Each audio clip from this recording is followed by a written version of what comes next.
4 years ago, in a protracted process that went on for months, George W. Bush won the election on a technicality. In boxing, they'd call it a split decision.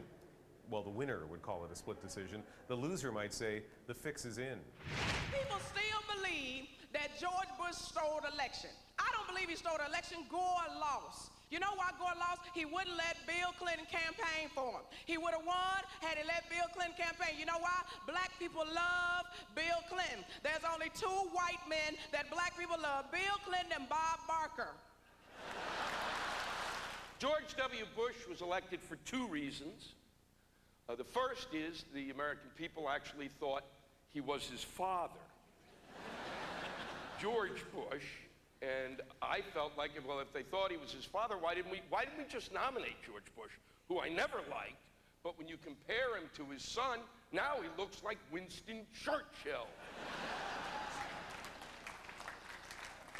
And then, and then the other reason is he was running against Al Gore.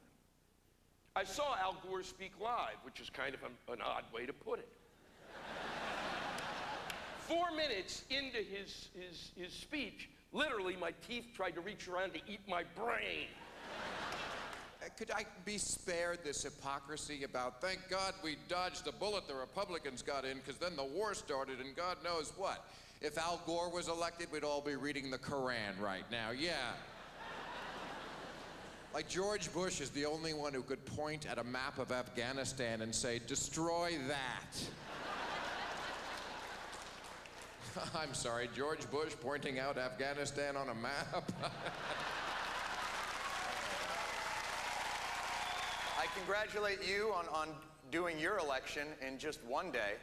That was really nicely done on your part. We like to take our time with it. We like to vote and then count it. They can't count votes, but they want to build a missile shield over the earth. We're just going to put some lasers around the earth. That'll be no problem. Don't worry about it. That's their defense policy. Their energy policy is the dig a hole in Alaska. People in Florida, they couldn't vote. They didn't know what they were doing. They had that whole election recount fiasco, which just it just morphed into the Wizard of Oz on me. Al Gore, he was Dorothy. He just wanted to go home to the White House for another 4 years. George W. Jr., he was the Scarecrow. He just needed a brain. Dick Cheney, he was the Tin Man. He needed a heart. And Joe Lieberman, he was like the Cowardly Lion. Go ahead, put him up. We'll beat you with a dangling Chad, a hanging Chad, a dimple Chad. Put him up. And that woman, Kathy Harris in Tallahassee, she was like the Wicked Witch of the East. And all the Republicans were like the flying monkeys. Go steal me that election. And George Sr., he was like the wizard. Pay no attention to the man behind the curtain. I'm trying to get my idiot son a job. I can fix an election. I ran the CIA for 10 years. I'm the Joe Kennedy for the new millennium. That's just the way I see it. I could be wrong. Last week, George Bush outlined his plan for post-war Iraq. Then he colored it.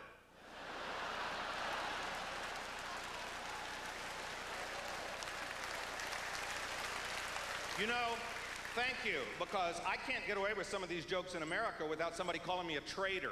I'm not kidding. You know what I did? I made the most innocuous little joke about George Bush. You know what the joke was? I quoted him. Yeah, I said, how can you not make fun of a man who said, most of our imports come from overseas?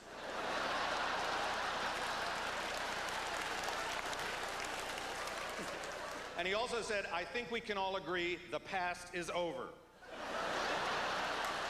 We had a little trouble getting other countries on board in this excursion. France, for instance. I put this down to W's diplomatic style, because W is not familiar with what the French call nuance. In other words, diplomacy is not his forte. You're either with us or against us. Whoa, whoa, whoa, whoa, whoa. Easy, Tex. French people don't respond to that. They need a little coaxing. After all, they invented foreplay. You can't just bend them over and invade. Jimmy Carter, who I understand was president briefly in the 70s, won the Nobel Peace Prize for his work as a diplomat. W actually said, the problem with the French is they don't even have a word for entrepreneur.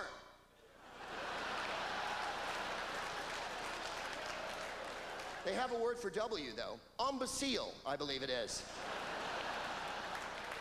I'm a big fan of George W. Bush. I want everyone to know that. Okay. What I'm hearing now are mooing sounds.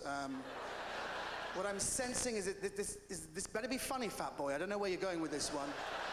No.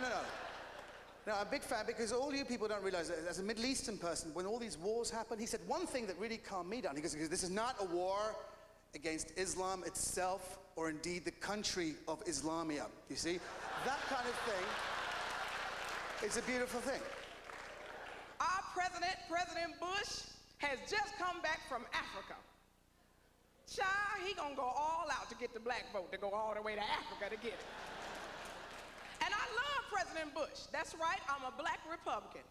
I know y'all ain't never seen a black Republican up close in person, but I am a black Republican. I'm one of the 8 black Republicans that support George Bush.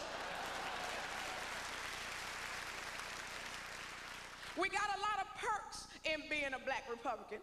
They fly us in for photo opportunities. They move us around the picture to make it look like a lot of people like him. Our president, hold on, don't. I can get this. Algernon, no.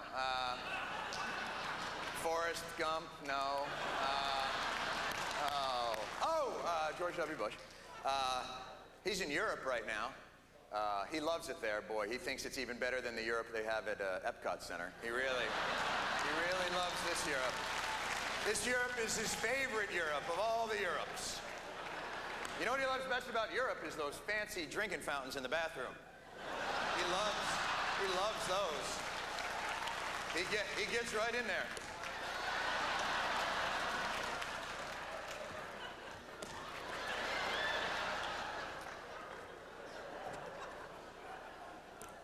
But he's a uniter, not a divider. That's his slogan. I'm a uniter, not a divider. And I really believe that's true. I've never seen Europe so angry at us. They're really together on this. It's a continent that can't decide on a currency. All they know right now is they hate us. There were protests. Bush went to Sweden and there were protests. How do you anger Sweden? It's a country whose entire day consists of volleyball and how do you